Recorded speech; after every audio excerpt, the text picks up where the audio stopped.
नमस्कार। मैं पूरब हाजिर हूँ लेकर मेरे मुताबिक। दुनिया में कई घटनाएं होती हैं जो हमारे रोज़मर्रा के जीवन को प्रभावित करती हैं, लेकिन हम कभी शायद ही उन पर सोचते हैं। ऐसी ही एक घटना है अमेरिकी राष्ट्रपति पद का चुनाव, जो ये बताता है कि दुनिया का अगला अंकल सैम कौन होगा। आज मेरे मुताबिक में बात होगी कि भारतीय हित के अनुसार केंद्र में होगा चीन और पाकिस्तान, कौन है सही। 8 अप्रैल को बर्नी सैंडर्स के नामांकन वापस ले लेने के साथ ही यह लगभग तय हो गया कि जो बाइडन राष्ट्रपति पद के अगले उम्मीदवार होंगे डेमोक्रेटिक पार्टी से। ट्रंप अपने कैंपेन के दौरान बाइडन को चाइनीज़ जो कहते हैं। कोरोना संकट पर ट्रंप की असफलता यूएसए में बाइडन को उनका प्रबल प्रतिद्वंदी बनाती है। यूएसए में 2 प्रमुख दल हैं, एक है रिपब्लिकन पार्टी, हाथी निशान दक्षिणपंथी विचारधारा, ट्रंप इससे आते हैं। जो बाइडन डेमोक्रेटिक पार्टी से आते हैं, वामपंथी विचारधारा वाली पार्टी। जून 1946 को न्यूयॉर्क में जन्मे ट्रंप के आचार विचार यम नियम से दुनिया लगभग परिचित हो चुकी है। ट्रंप भारत को माई ट्रू फ्रेंड कहकर बुलाते हैं। 1942 में जन्मे जो 2009 से 2017 तक अमेरिका के उपराष्ट्रपति रहे ओबामा के कार्यकाल में। 1972 में पत्नी और बेटे का डेथ हो गई थी। उसके बाद बाइडन राजनीति छोड़ना चाहते थे, लेकिन तब के सीनेटर मैन्सफील्ड ने उनको रोका था।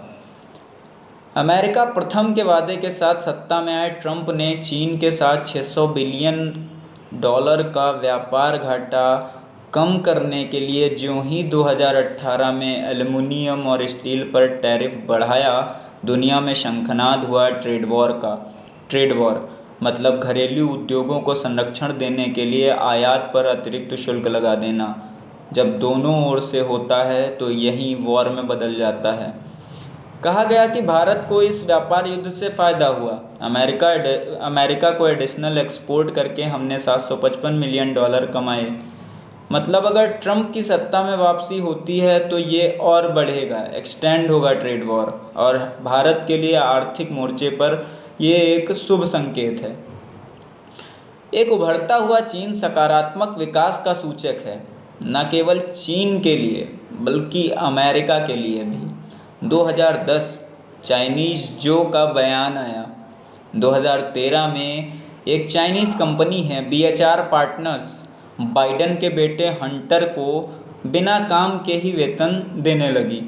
मतलब चीन को लेकर जो थोड़ा नर्म है, क्योंकि चीन में उनके सीधे आर्थिक हित हैं।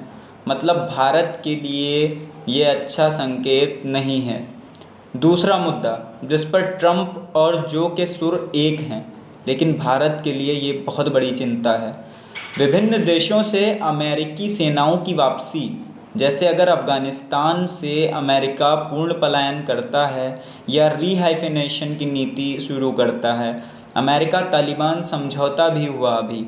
अगर तालिबान सत्ता में आएगा तो वो स्वर्णिम अर्धचंद्र का इलाका भी है, तो तस्करी, लूट, इसके अलावा भारत के सामरिक हित, भारत की राष्ट्रीय सुरक्षा, राष्ट्रीय हित सभी प्रभावित होंगे। हमें क्या करना चाहिए? वहीं जो प्रधानमंत्री ने अपनी अमेरिका की यात्रा के दौरान कहा था, ऐतिहासिक संकोचों से बाहर आना चाहिए। बाकी बापू ने कहा है, राजनीति ने हमें एक कुंडली की तरह जकड़ रखा है, इससे जूझने के अलावा कोई रास्ता नहीं है। स्वस्थ रहें, मस्त रहें, सुरक्षित घरों में रहें। इसी अनुरोध के साथ मैं पूरब विदा लेता हूँ। नमस्कार।